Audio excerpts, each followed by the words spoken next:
প্রিয় দর্শক, প্রীতি এবং শুভেচ্ছা নিন। সাজ্জাদ কাদির এই মুহূর্তে আপনাদের সামনে কথা বলতে এসেছি। আজকে ভারতের একটি শীর্ষস্থানীয় প্রভাবশালী ইংরেজি গণমাধ্যম ইন্ডিয়া টুডে একটি নিউজ করেছে। আজকে আপলোড করেছে নিউজটি বাংলাদেশ সময় বেলা 11:26। সেখানে ইন্ডিয়া টুডে বলছে যে কু in Bangladesh against Yunus, army holds emergency meeting. ইউনুসের বিরুদ্ধে বাংলাদেশে অভ্যুত্থান, সেনাবাহিনীর জরুরি সভা, এমন শিরোনামে সংবাদ করেছে ইন্ডিয়া টুডে। বাংলাদেশের অন্তর্বর্তী সরকারকে হটিয়ে সামরিক বাহিনী ক্ষমতা নিচ্ছে। ইন্ডিয়া টুডের এমন মনগড়া মিথ্যা প্রতিবেদনের প্রতিবাদ জানিয়েছে বাংলাদেশ সেনাবাহিনী। এসব প্রতিবেদনে পতিত আওয়ামী লীগের সমর্থকদের ভুয়া খবর ছড়িয়ে আসছে। এবার তার বিরুদ্ধে জবাব দিল বাংলাদেশ সেনাবাহিনী। প্রতিবাদ বার্তায় এই প্রতিবেদনকে অবিশ্বাস্য তথ্য বিকৃতি, গুজব রটানো, পুরোপুরি মিথ্যা ও বিভ্রান্তিকর বলে আখ্যা দিয়েছে বাংলাদেশ সেনাবাহিনী। প্রতিবাদ বার্তায় বলা হয়েছে, ভারতীয় সংবাদ মাধ্যম ইন্ডিয়া টুডে আবারও মিথ্যা ও ভিত্তিহীন তথ্যের ভিত্তিতে একটি প্রতিবেদন প্রকাশ করেছে, যা বাংলাদেশ সেনাবাহিনীর নজরে এসেছে।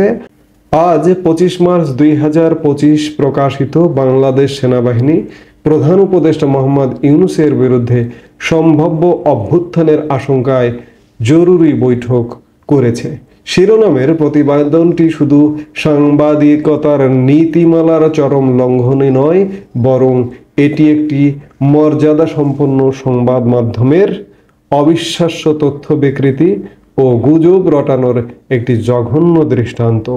প্রতিবেদনটিতে কোনো নির্ভরযোগ্য সূত্র বা যাচাইযোগ্য প্রমাণ নেই, বরং এটি সম্পূর্ণভাবে ভিত্তিহীন গুজব ছড়ানোর আরেকটি প্রয়াস।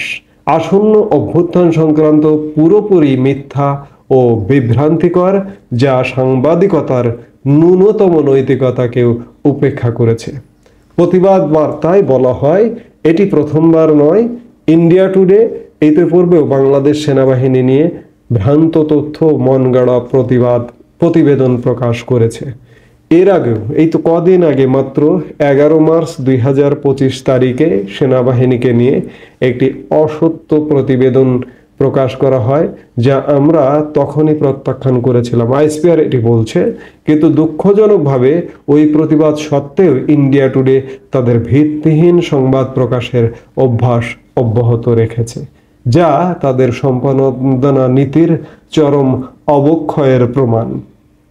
এতে আরও বলা হয়, বাংলাদেশ সেনাবাহিনী রাষ্ট্রের সার্বভৌমত্ব, গণতন্ত্র ও শান্তি রক্ষায় অটল রয়েছে। আমরা ইন্ডিয়া টুডে সহ সব সংবাদ মাধ্যমকে দায়িত্বশীল সাংবাদিকতার নীতিমালা অনুসরণ করার আহ্বান জানাই এবং অনুরোধ করি ভিত্তিহীন ও উস্কানিমূলক খবর প্রকাশ করা থেকে বিরত থাকার জন্য। বাংলাদেশ ও ভারতের মধ্যে বন্ধুত্বপূর্ণ সম্পর্ককে প্রশ্নবিদ্ধ করার এ ধরনের অপপ্রচার কোনোভাবেই গ্রহণযোগ্য নয়। সেনাবাহিনীর বার্তায়, আন্তঃবাহিনী জনসংযোগ পরিদপ্তরের বার্তায় এমন প্রতিবাদ করা হয়েছে, যেটি সংবাদ মাধ্যমে পাঠানো হয়েছে, সামরিক বাহিনীর ভেরিফাইড ফেসবুক পেজে প্রকাশ করা হয়েছে, আইএসপিআর এর ওয়েবসাইটে প্রকাশ করা হয়েছে। অর্থাৎ ইন্ডিয়া টুডে এই যে গত কয়েকদিন ধরে দেশের সামগ্রিক অস্থিরতা নিয়ে সেনাবাহিনী দফায় দফায় বৈঠক করেছে এবং সোমবারেও একটি চূড়ান্ত বৈঠক করেছে। এগুলো নিয়ে ইন্ডিয়া টুডে সংবাদ প্রকাশ করেছে যে বাংলাদেশে একটি অভ্যুত্থানের পরিকল্পনা হচ্ছে, ইউনুসকে হটিয়ে এবং সেনাবাহিনী ক্ষমতা নেবে, এরকম একটি সংবাদ প্রকাশ করা হয়েছে। তারই প্রতিবাদ জানালো কয়েক ঘন্টা আগে বাংলাদেশ সেনাবাহিনী এর প্রতিবাদ জানিয়েছে। আসলে বাংলাদেশে এমন একটি গুজব চাউর আছে যে একটা সামরিক অভ্যুত্থান হচ্ছে। আমরা আসলে গুলিয়ে ফেলছি। সামরিক অভ্যুত্থান কখন? সামরিক বাহিনী অভ্যুত্থান করে বা অভ্যুত্থান জিনিসটা কি? অভ্যুত্থানের মধ্যে কিন্তু একটা বিপ্লবের গন্ধ থাকে। বিদ্রোহের গন্ধ থাকে, সামরিক বাহিনী বিদ্রোহ করে। আমরা ধরে নিচ্ছি বা মেনে নিচ্ছি যে বর্তমানে বাংলাদেশে একটা সরকার নেই। আমি সব বক্তব্যেই বলি সরকারের অস্তিত্ব খুঁজে পাওয়া যায় না নানান কর্মকাণ্ডে, কিন্তু মোহাম্মদ ইউনূসের সরকারকে কি আসলে ফেলতে সামরিক বাহিনীর অভ্যুত্থান করার প্রয়োজন আছে?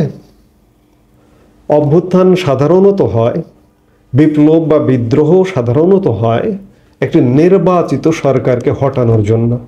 মোহাম্মদ ইউনূসের সরকার কি নির্বাচিত সরকার? নিশ্চয়ই আপনারা উত্তর দেবেন যে না।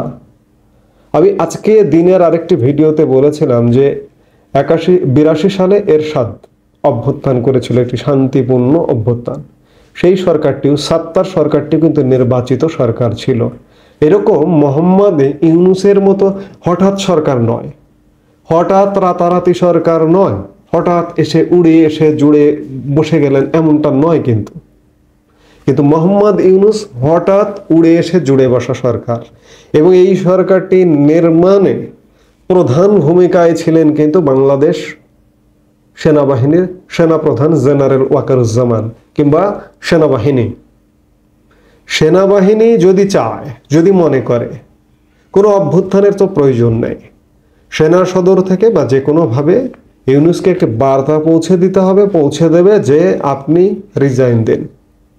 তখন স্বাভাবিকভাবেই সরকার, দেশে তত্ত্বাবধায়ক সরকার গঠন হবে নাকি সামরিক বাহিনী ক্ষমতা নেবে। আমি মনে করি যে বাংলাদেশে এই অবস্থায় যেহেতু কোনো নির্বাচিত সরকার নেই, কোনো বিদ্রোহ, বিপ্লব বা অভ্যুত্থানের কোনো প্রয়োজন নেই। এই যে ভারতীয় সংবাদ মাধ্যম যেটি বলেছে কিংবা নানাভাবে গুজব ছড়ানো হচ্ছে যে সাভার থেকে ট্যাঙ্কের বহর রওনা দিয়েছে 9ম পদাতিক ডিভিশন থেকে, টাঙ্গাইল থেকে 19 পদাতিক ডিভিশন থেকে ইত্যাদি ট্যাঙ্কের বহর, ট্যাঙ্কের ছবি দিয়ে নানা রকম গুজব ছড়ানো হচ্ছে। এগুলো কিছুই করা লাগবে না। এগুলো সাধারণত করতে হয় নির্বাচিত সরকারের ক্ষেত্রে। এই মুহূর্তে তো নির্বাচিত সরকার নেই, দেশের অবস্থা ভয়ানক খারাপ, এবং এই সরকারটি নির্মাণ করেছে সেনাবাহিনী। একদম শান্তিপূর্ণ উপায়ে এই সরকারটির বিদায় ঘটতে পারে, এবং সেটিই ঘটবে। সেটি আজ হোক, কাল হোক, পরশু হোক, 10 দিন পরে হোক, 7 দিন পরে হোক, ঘটবে। কারণ মোহাম্মদ ইউনূসের সরকার নির্বাচন করে যেতে পারবে না। বারবার বলছি, বিভিন্ন ভিডিওতে একই কথা বলছি, আবারও বলতে চাই। আবারও এই জন্যই বললাম যে ইন্ডিয়া টুডে যে নিউজটা করেছে, সামরিক অভ্যুত্থান, মোহাম্মদ ইউনূসকে সরানোর জন্য নাকি সামরিক অভ্যুত্থান করবার প্রয়োজন হবে। কোনো অভ্যুত্থানের প্রয়োজন হবে না, শান্তিপূর্ণ উপায়ে ক্ষমতা হস্তান্তর হবে। তো কাজেই ইন্ডিয়া টুডে যেটি করেছে সেটি ভিত্তিহীন। আমিও বলতে চাই, সামরিক বাহিনীর সাথে আমিও বলতে চাই যে এটি ভিত্তিহীন নিউজ। যে সামরিক অভ্যুত্থানের জন্য গত কয়েকদিন কোনো মিটিং হয়নি।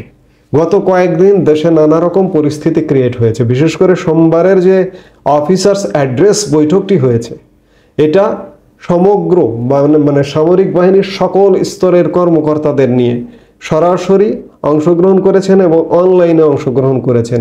এটি সামরিক বাহিনীর মনোবল সঠিক রাখার জন্য, মনোবল চাঙ্গা রাখবার জন্য সেনাপ্রধান জেনারেল ওয়াকারুজ্জামান বৈঠকটি করেছেন, এবং এটি অত্যন্ত প্রয়োজন ছিল। কারণ আমরা বিভিন্নভাবে সেনা কর্মকর্তাদের অবস্থা দেখছিলাম, ফুঁসে উঠছে। কোথায় একজন কে, কোন এক পার্টির নেতা, এক ফুয়াদ নাকি, সে ক্যান্টনমেন্ট উড়িয়ে দিতে বলে। সেই বক্তব্যটা যতই আগস্ট মাসে হোক না কেন, 24 আগস্ট মাসে হোক, ক্যান্টনমেন্ট উড়িয়ে দেবার সাহস কোথায় পায়? আবার সেনাবাহিনী নিয়ে বিরূপ মন্তব্য করবার সাহস কোথায় পায় এই সমন্বয়ক নামধারী ছেলে পেলে? কাজেই অফিসাররা ক্ষুব্ধ, এখনো সংক্ষুব্ধ। কাজেই কোনো অভ্যুত্থানের প্রয়োজন হবে না। শান্তিপূর্ণভাবে যে কোনো মুহূর্তে ইউনূস সরকারের পতন ঘটবে। এই মুহূর্তে এ পর্যন্তই। সবাই ভালো থাকুন, সুস্থ থাকুন। আমাদের ভিডিওগুলো নিয়মিত পেতে সাবস্ক্রাইব করুন Sajjad Kadir and the legends YouTube channel, এবং লাইক, কমেন্ট, শেয়ার করে সাথে থাকুন।